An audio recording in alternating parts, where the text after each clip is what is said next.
The most popular mid-range smartphones, the A51 and the A72, are all set to get an upgrade. The A52 and the A72 will come out soon now. We don't have an official release date for these phones yet, but we have entered the quarter when Samsung typically releases the phones in this lineup. The entire Galaxy A lineup is due for an upgrade, but the most talked phones are the A52 and the A72. Last year, after releasing the A51 and the A71, Samsung released the 5G variants of both the phones.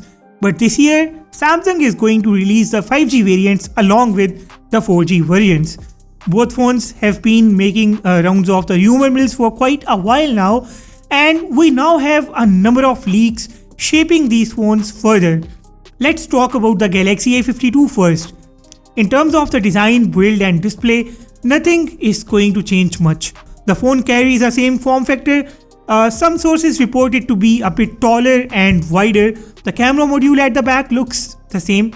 It shows 3 cameras this time instead of 4. The geometric pattern at its plastic back also looks the same. A full list of the internals of the device is not yet available, but a 64 megapixels rear camera is expected as compared to the 48 megapixels camera on the A51 last year. But let's get into the biggest highlight, the chipset that is going to be a part of the A52.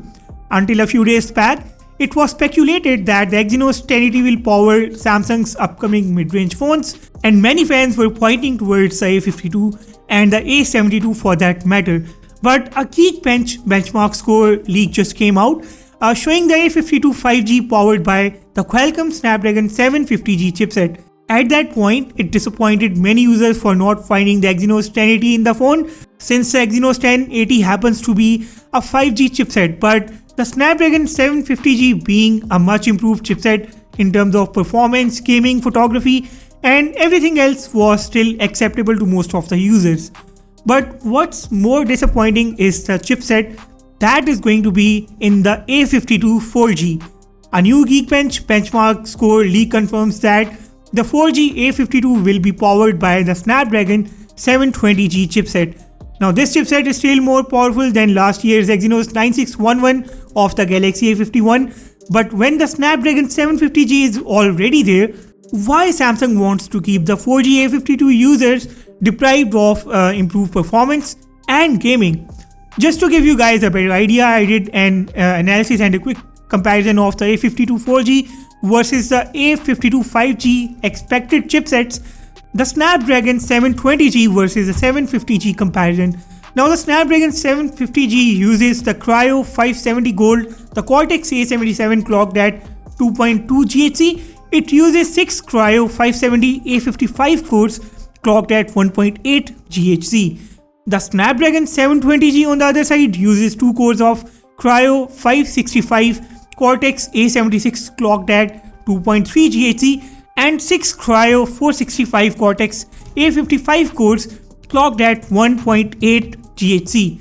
Snapdragon 750G has a frequency of 2200 MHz and the 720G has a 2300 MHz frequency.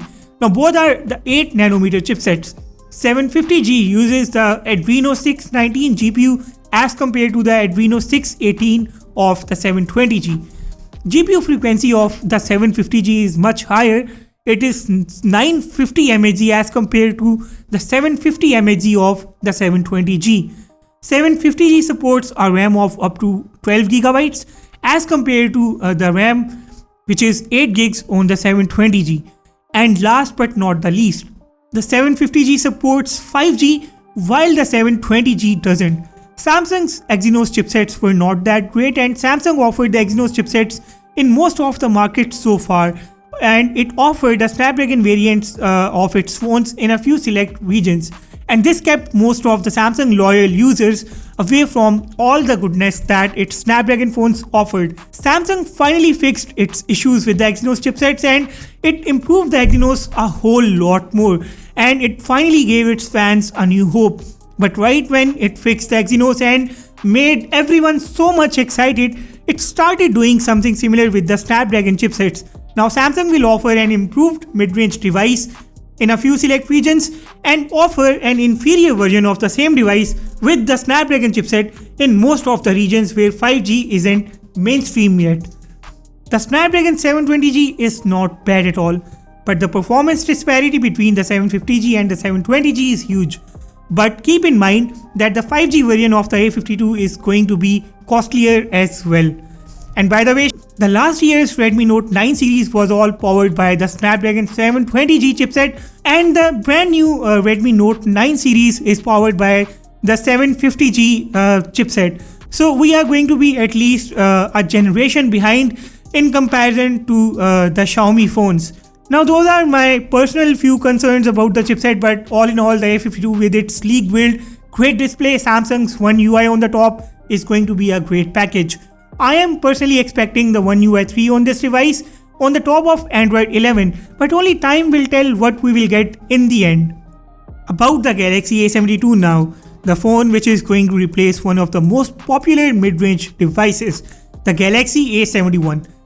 A72's case renders have come out suggesting that the phone will have 4 rear cameras which are expected to be a 64 megapixels main camera, 12 megapixels ultra-wide camera and a depth and macro sensor. The result of this camera will largely depend on what camera sensor the phone is going to use and what will be the chipset inside this phone. Since the A70 series doesn't use the chipset same as the A50 series, I am now eyeing two CPU options. The Snapdragon 765G that we saw in the OnePlus Nord or the Exynos 1080. The Snapdragon 765G is a 7nm chipset and it definitely competes the flagship chipsets that came out a couple of years ago. On the other hand, the Exynos 1080 is a 5nm chipset that competes the chipsets like the Snapdragon 865. Both chipsets are 5G capable and we might actually see a different chipset in the 5G and the non-5G version of this phone, just like the Galaxy A52. The A72 will likely retain the same body form factor design and the build as we saw on the Galaxy A71. Not a lot of details about this phone have surfaced yet, so we have to draw a sketch of this phone based on the information that's available right now. There is no word about the refresh rate of these phones either, but having 90Hz or 120Hz will make these devices a whole lot interesting. I also eagerly want Samsung to put better video recording resolutions in the cameras of these phones, especially the 60 frames per second in the Galaxy A72 at the least. We shouldn't expect features like wireless charging, the wireless power share or a telephoto camera lens on these phones since these are strictly the mid-range devices and these will not offer any flagship features at all. Remember that this video included most of my personal thoughts about these phones, what I as a fan think and expect. So drop your comments regarding these phones and this video in the comments below. Would you like me to make more such content? Let me know about that too. Hit the like button, subscribe if you haven't yet. With that said, I will sign off and see you all in the next video.